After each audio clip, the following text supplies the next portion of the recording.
and welcome everyone. Lisa here for Imagine Crafts. Thanks for taking the time to join me.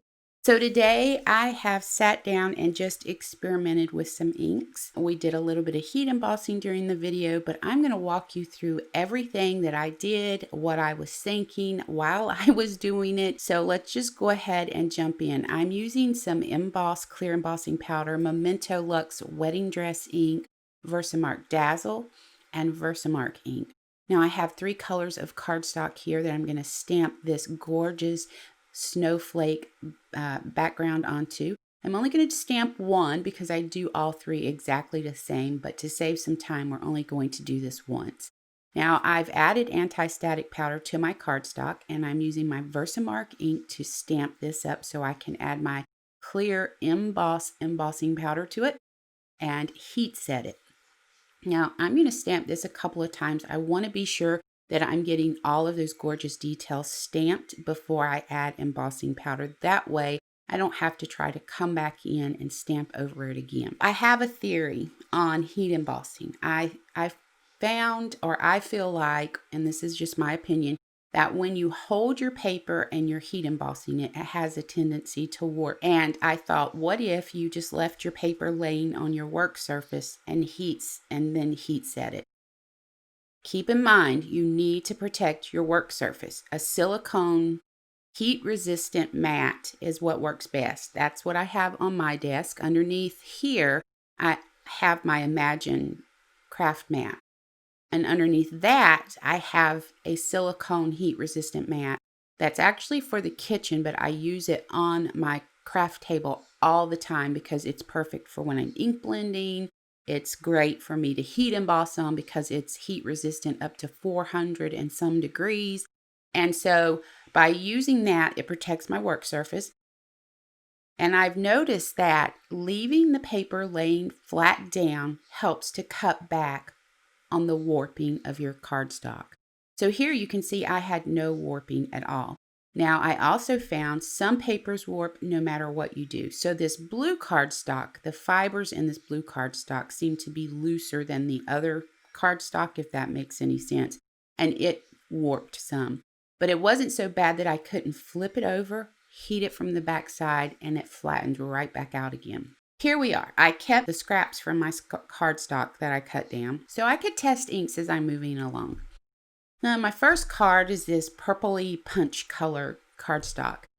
And it's one of those cardstocks that you really like on screen, but when you get it home, it's just not quite what you thought it was going to be.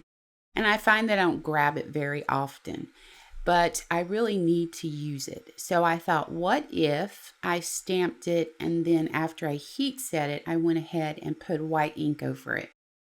And once I laid that white ink down, I immediately start to take some of it off. I want it to have this real hazy, snowy look to it. I was happy with that, but I thought it would be fun to try to see what I could do with my Versamark Dazzle over that and create the look of falling snow with this polka dot stencil. So I grabbed a finger dauber and I'm inking that up with the Versamark Dazzle, going over this, and I wasn't wowed with the result, honestly. It didn't do enough for me to say, oh, I'll do this again. And you need to be careful with sticky ink when you're stenciling it, because if you lay down too much, it does puddle up around the edges of your stencil. And so does pigment ink. So when applying those, you need to be really careful. And you're going to see that with the pigment ink in just a second. But here, again, not overly excited about the result. I was so happy with the white on that. But I decided, let's go ahead and finish stenciling the whole background because we're going to use these one way or another. We're going to use them. And that way the look would be consistent across the whole card panel. So here I decided, okay, well, we weren't crazy about the Versamark Dazzle snowfall. Let's try the wedding dress snowfall. Now, remember me telling you, you have to be careful with pigment inks and sticky inks because they'll puddle up around the edges of that stencil. This happened here. I didn't realize I picked up quite so much of the white pigment ink on my brush. And when I started stenciling, I knew right away that I had really goofed up. That's okay. like I said before, we're going to keep going with it and we're going to end up using it. So I'm coming in and I'm going to wipe away some of that ink. And I'm thinking, well, maybe I can wipe some of it out and, it won't be so bad. But because the little polka dots are rather small on this, you cannot get in there enough to get all of that out of there. So I set that aside so it could dry because I'm going to come back to that panel and we're going to make it work one way or another. And this time I'm doing something completely, I don't even know what made me decide to do this, but I went direct to paper with my Versamark Dazzle ink pad and covered that whole pad, or that whole piece of cardstock, with that Versamark Dazzle ink. And it's gorgeous ink. And I'm going to cover the whole thing with clear embossing powder again, and we're going to emboss over this panel again. I think in my mind, I was thinking, I wonder what would happen if I embossed over something that's already embossed. Would it intensify it? Would it mess it up? Would you not be able to see it as well? And as I start to heat set this, I get a little bit concerned that it's not going to turn out the way that I was hoping that it would. So here I've let my heat gun heat up to about 15. It's heat up for about 15 to 20 seconds. And I take it to the embossing powder and I really take my time with heat setting this panel. You're going to notice I keep that heat to the panel for quite some time. I constantly keep it moving so I don't burn my embossing powder, but still I keep the heat to the paper a while. And notice how it's not warping. I'm convinced that that's because it's laying flat down.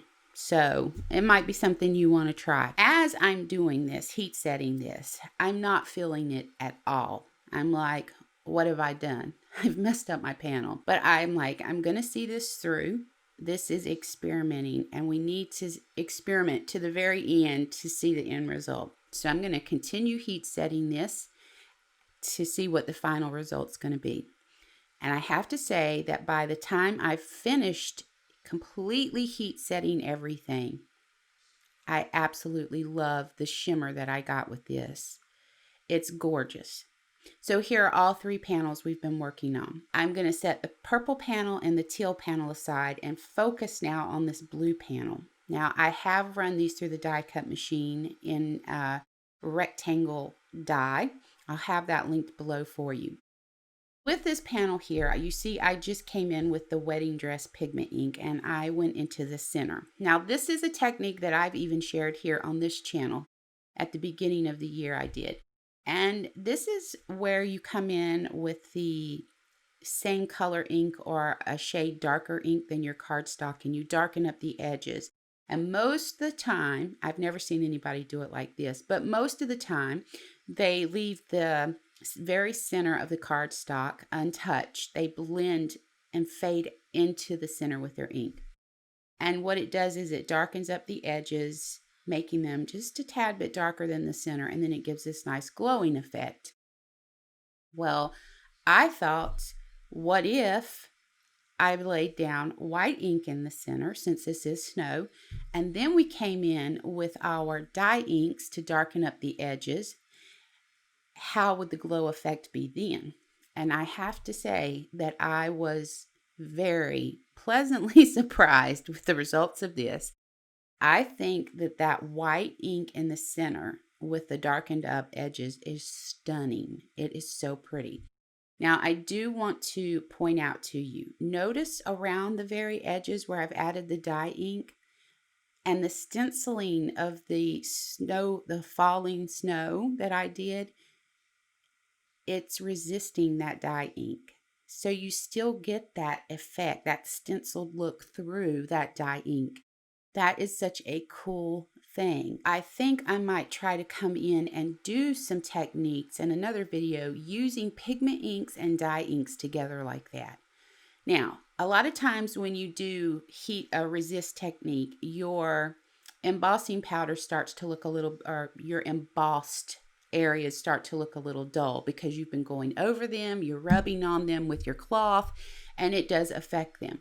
Take your heat gun back to them and revive them. That's all you have to do. So you just heat them up real quick and it'll bring them right back to life. So what I've done is I've taken these trimmed down panels and I've added mounting foam to the back of them. I'm going to go ahead and pop them up off of an A2 card base. And that's what I do with all three of these. I decided that what if I took this one step further? I have a white brush pen that does amazing ink splatters. I absolutely love this pen for ink splatters. And so as I was looking at the panels and looking at the sentiments that I'm going to use from this stamp set here, I'm thinking it just needs something else.